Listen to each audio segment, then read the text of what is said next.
안녕하십니까. 33기 코드 탐사대 팀 포스트맨의 가이드를 맡게 된 한태규입니다.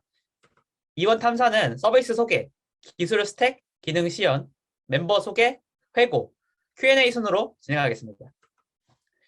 프로젝트 킥킥은 획일화 되어가는 현대 사회에서 톡톡 튀는 나만의 아이디어를 모두에게 자랑해보자는 생각으로 시작되었습니다. 인간은 하나의 작은 우주라고 하죠. 저희 사이트는 글 작성자를 하나의 작은 행성에 비유하고 사용자를 우주선에 탄 탐험사에 비유해서 여러 행성을 탐험하는 컨셉으로 만들었습니다.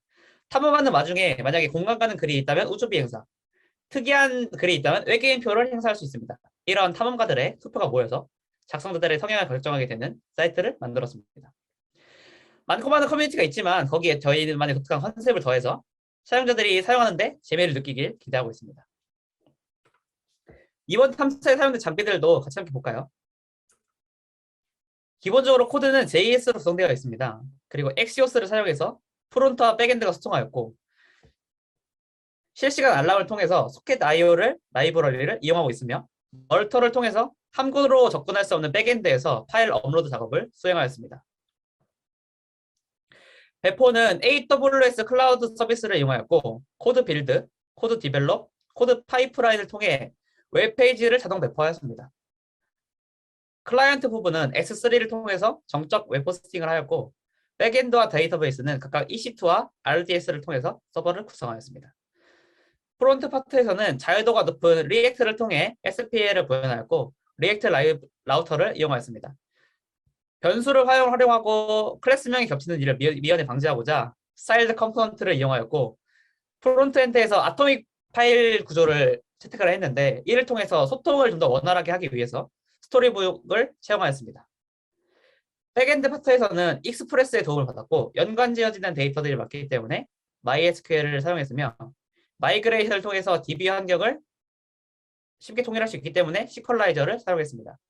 또한 비밀번호 해싱을 하기 위해 비크립트를, 인증 메일을 보내기 위해 노드 메일러를 사용하였고 프론트와 백엔드가 항상 같은 환경으로 쉽게 통일시키기 위해서 도커를 이용하였습니다. 그럼 이제 진짜 현장으로 나가서 사이트가 어떻게 작동하는지 살펴보도록 하죠.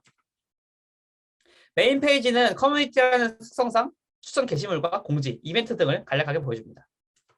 사이트에 처음 방문하면 뜨는 모달을 통해서 사이트를 임시로 체험할 수 있는 로그인과 300포인트를 제공받게 됩니다. 이런 임시 로그인 상태에서는 게시글을 보거나 300포인트로 킥을 구매해서 볼 수는 있지만 글을 쓰거나 할 수는 없는데 이걸 하고 싶다면 우측 상단에 보이는 회원가입을 통해서 정식 아이디로 변경될 수 있습니다. 이렇게 회원가입을 하고 이메일 인증을 마치게 되면 출석 체크를 통해서 날마다 포인트를 획득할 수 있게 됩니다.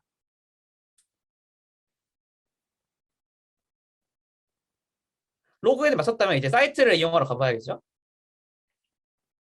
자유 게시판은 페이지로 구성되어 있고 인기글과 검색 기능을 가지고 있습니다. 이 검색 기능에는 퍼지 검색 기능이 탑재되어 있는데 초선 검색이나 사선 오타가 나도 원활하게 검색을 진행할 수 있도록 도와줍니다. 세부 페이지로 가보면 하트 모양 버튼이 있는 걸 볼 수 있는데 이를 통해서 마이 페이지에서 따로 글을 스크랩해서 볼 수 있습니다.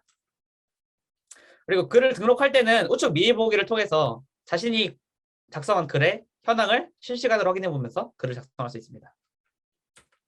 킥 게시판은 썸네일을 포함하고 있기 때문에 무한 스크롤로 구성하였습니다. 그 중에 카드 하나를 눌러보면 모달이 뜨는 걸 확인할 수 있는데 이 모달을 통해서 자신이 구매할 킥에 대한 정보를 확인하고 살지 안 살지를 결정할 수 있습니다. 킥 게시글에는 하단에 좋아요 버튼 대신에 외계인 버튼이랑 우주인 버튼이 있는데 이를 통해서 성향 투표를 하게 되고 사용자와 게시글의 그 성향이 결정됩니다. 마이 페이지에서는 쓴 글과 댓글, 포인트 획득 정보들, 이런 유저의 각종 정보들을 보여줍니다. 마지막으로는 내비게이션에 있는 편의 기능을 살펴보겠습니다. 소통이 중요한 커뮤니티 특성상 내비게이션의 알람에 실시간 소켓이 필요해서 이쪽에다가 소켓 IO를 통해서 실시간 통신을 탑재하였고 사용자의 눈을 편안하게 위해서 다크 모드 기능을 탑재하였습니다. 다크 모드는 리덕트 파시스트를 통해서 로컬 스토리지 정보를 저장해서 새로 고침을 하더라도 그대로 상태가 유지되도록 설정을 해놓았습니다. 다음으로는 해당 탐사를 도와준 세 명의 동료들을 소개하겠습니다. 맨 앞에 보이는 것은 이 팀의 팀장인 바로 저 한택입니다. 메인 페이지와 인증, 내비게이션을 담당했습니다. 두 번째로 보이는 분은 저희 팀의 유일한 백엔드 선배님입니다. 백엔드 파트의 모든 부분을 담당하셨습니다. 세 번째로는 프론트 파트의 일반 게시판을 담당하신 미나님입니다. 마지막으로 창환님은 프로젝트의 배포와 프론트의 킥 게시판, 마이 페이지를 담당하셨습니다. 다음 순서에는 탐사 과정에 있었던 트러블과 그 해결 방법을 에러 로그를 통해서 같이 알아보죠. 먼저 프론트엔드에서는 아토믹 디자인을 통해 컴포넌트를 공유를 했지만 서로 다른 요구 조건들을 필요로 해서 충돌이 일어나는 이슈가 있었습니다. 차후에 이제 많은 커뮤니케이션과 변경 사항을 사전에 공지하는 등등 여러 가지 커뮤니케이션 노력을 해서 최대한 코드상의 갈등을 줄이도록 노력했습니다. 둘째로는 무한 스크롤 이벤트로 구현하니까 이벤트가 자꾸 발생해서 리소스를 낭비하는 이슈가 있었으나 인터섹션 옵저버 API를 호출하는 방식으로 변경을 해서 이를 해결했습니다. 백엔드에서는 퍼지 검색, 이중 모음과 겹받침으로 인해 글자 분리 조합 오류가 있었으나 세부적인 예외 처리를 통해서 해당 문제를 해결했습니다. 그리고 중복 코드를 미리 예상하지 못해서 비효율적인 코드를 작성하는 이슈가 있었는데 펑션이라는 코드를 만들고 해당 로직을 여기에 모듈을 함으로써 이를 해결했습니다. 마지막으로 예상 질문과 그에 따른 답변을 해보는 시간을 가져보도록 하겠습니다. 먼저 창환님께 여쭤볼게요. 아토믹 디자인과 스토리북을 사용하는 이유는 뭘까요? 네, 안녕하세요. 프로젝트 킥킥에서 프론트엔드 포지션을 맡은 석창환입니다. 네, 질문에 답변을 드리자면 저희 팀에서는 퍼스트 프로젝트 개발 당시에 각 페이지에서 사용하는 컴포넌트들을 나누는 기준이 명확하지 않아서 원할 때마다 마구잡이로 생성했었습니다.